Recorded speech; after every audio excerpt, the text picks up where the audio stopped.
Kamusta po mga sambayanan karerista? Ngayon po ay nasa area na lang po tayo, Mangkelos TV, para ihatid na naman sa inyo ang aking mga giya sa araw na to, November 28, 2023, Tuesday, kung saan meron pong 7 pangarerang inihanda ang Metrotorp na magsisimula po ng alas 5 ng hapon. Marahil po ay nagtataka po kayo kung bakit may pangarera ngayon Tuesday.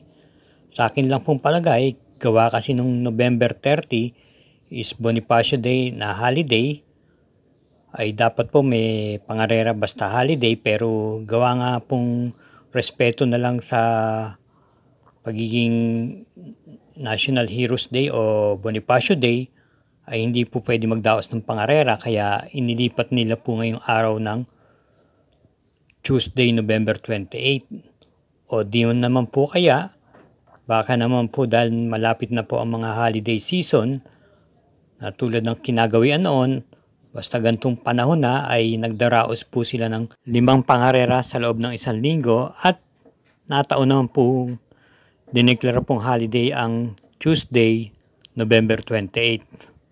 Bueno, sa punto pong ito, tayo ay magsisimula na rin po at may kanipisan po ang lineup. Pinakamarami po ay mga 10 kalahok, yung pinakauling karera.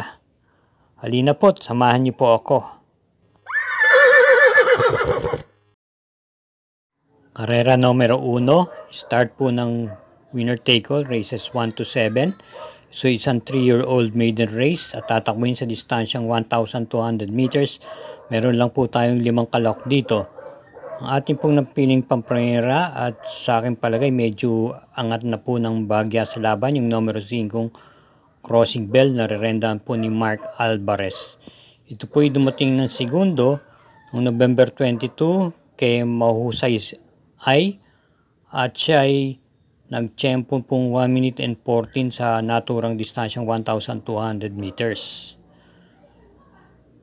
Kaya sa tingin ko medyo lamang po siya dito. Nag-umento pa po siya sa tiyempo niya base sa kanyang vicious run nung nakaraan na kung saan nagtiyempo lamang siyang 1:19. Kaya single po tayo dito, number 5, Crossing Bell, sa karera numero 1. Karera numero 2, start po ng pick 6, races 2 to 7, may distansyang 1,200 meters.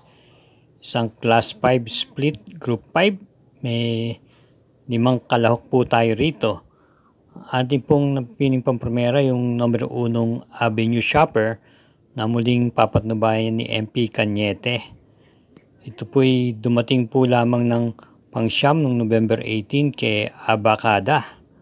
At sa naturo pong takbong yon, sa aking palagay siya ay hindi masyadong kinilos dahil nung half mile at 1/4 mile siya ay nanatiling pang-5 at umurong ng umurong hanggang pang-siyam na lang po siya dumating nga sa meta. At nung September 8, siya po'y nasigunda naman po kay Daginding. Ito po'y may angkin din naman tuling at pwedeng ipacing. Ating pong panigunda rito yung kalahok na numero 2, Speedy Wigo, na maganda po ang tinakbo nung nakaraan nung November 8, kung saan po siya ay nasigundo kay Sky Magic. Same rider po, JR De Ocampo po ang rerenda.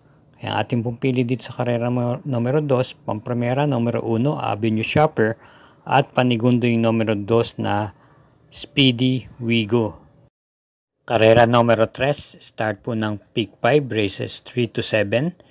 Ito po ay isang class 4, group 22 to 27, 28 to 33 merge, at may distansyang 1,200 meters. Meron po tayong 7 entries dito. Ating pong napiling first choice yung kalahok numero 5, Sister Moon. Ito po ay may angkin tuling at siya'y muling rerendang po ni PR Dilema. Yung kanyang pinakauling takbo, siya po ay na-tercera pwesto ng November 19 sa kabayang nanalong Secretary. At ang atin naman pong panigundo dito yung numero 1, Atomic Bomb, na bagamat pang-6 lang po siya dumating nung November 14 kay Mimbalot Pulse, siya ngayon po ipapatnubayan po ni Jackie CP Henson. Ito na po may magandang preba ng mga nakaraan, lalo na po ng buwan ng Setyembre, kung saan ito po 2 beses pong dumating po ng segunda. Una po nung September 17 kung saan siya po nasigunda sa isang stakes race na pinalunan ni Bad Boy MJ, at noong September 20 naman sa isang regular race siya po nasigundo kay Declare for Player. May angkin pong tuling to. Kaya ating pong pili dito sa karera numero 3, pampremera yung numero 5 Sister Moon at panigundo yung numero 1 Atomic Bomb. Karera numero 4, start po ng Peak 4, races 4 to 7, may isang class 4, group 16 to 21, may distansyang 1,200 meters. 6 lang po ang kalahok dito. Ating pong napipiling pampremera rito yung numero 4 Dugong Bughaw, na regular rider niya po ang sasakay, si PS Pare Jr. Ito po may angking remate o pwedeng i-pacing.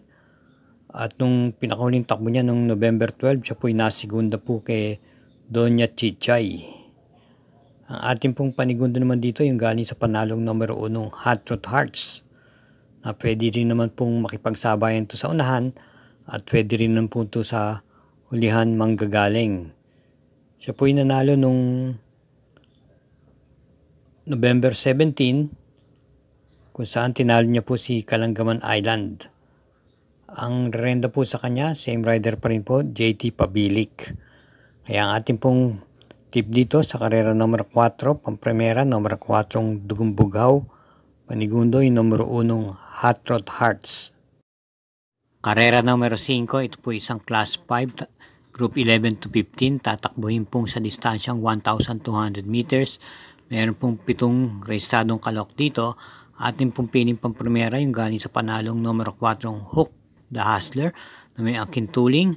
Ito po ay nagagamayan po ni PR Dilemma, at panigundo naman po natin yung numero 5 California King, na nasigundo po to nung October 29 kay Min Balot Pulse.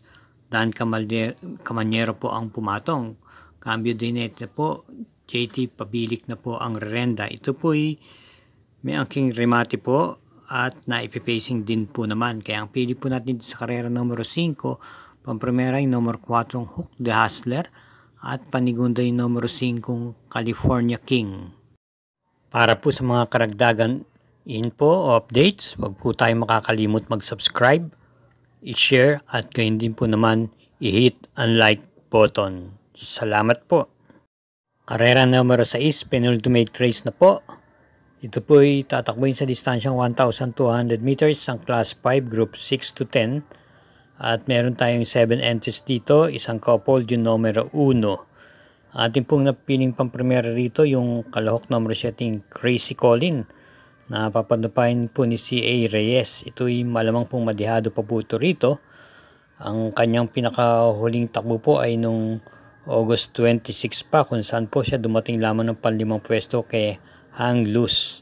Ito po ay may angkin din naman tuling na naisasabay sa unahan at pwede rin naman pong i-pacing. Ang ating pong panigunda ay yung numero 2 na Stark, na muling papatnubayan po ni RM de los Santos. Ito ay may angkin remate at pwede rin naman po i-pacing itong kabayang to. Noong November 3, siya po ay dumating lamang ng pang-6 na pwesto kay Rapis Point. Kaya muli, ang pili po natin dito sa karera numero 6, pampremera yung numero 7 Crazy Colin, at panigunda yung numero 2 Stark. Karera numero 7, last daily double, para tingnan po ito ng winner take all, peak 6, peak 5 at peak 4. Ito po yung may distansyang 1,400 meters at isang class 5 split group 5. Meron po tayong 10 kalahok dito. Atin pong piling pampremera yung numero 4 Chef Cat, na medyo mababa na rin po ito dito sa laban na to. Ito po ay muling rerendahan po ni KB Abobo. Pwede po itong i-pacing at naturuan na rin po itong iuna sa harapan. At nung November 18, siya po ay dumating lamang po ng panlima kay Jawo. From JD Flores, Kinambi po siya kay KB Abobo. Panigundo po natin dito yung numero 3 na Judge Treasure. Ito yung may angkin tuling at naipipacing.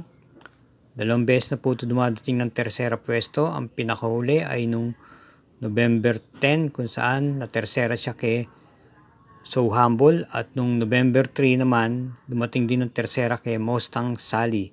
Same writer, JR De Ocampo. At panersera po natin na dito yung numero G's na My Dear Magnolia na dumating po ng pangwalo nung November 18 kay Jawo. Same rider, J.A. Guse. At nung October 30 naman po, na kwarto pwesto po siya kay Lucky Choice. Ito po yung naipipacing po ito. Kaya ang ating pong pili dito sa karera numero 7, pampremera numero 4 Chef Cat, panigundo numero 3 Jade Treasure, at panersera yung numero G's My Dear Magnolia. Sa mga nagpapa-shoutout, ito na po. Shoutout po kay Nestor Binaraw, Michael Toscano, Tino Colenco, Ferdinand Orbito, Bernardo Rabanes. Maraming salamat po sa inyong pagtangkilik at pagsubaybay sa Mangkelos TV. Again, thank you for watching mga katrokis, masugin na mga subaybay at sambayanan karerista. Akin pong pinapaalala lagi na ito'y pawang mga gabay lamang at inyo pa rin sariling kursunada ang siyang dapat masunod pagdating sa takilya. At hinay-hinay lang po sa ating paglilibang. Libang lang po, tulad ng akin sinabi nung nakaraan, pampatanggal na pong stress. At kung ano lang po ang dala ng ating bulsa sa araw na yan, ay yun lang po, wag na pong sasobra o lalabis. Good luck po at naway matapat po ang ating mga giya at lagi po tayong mag-iingat.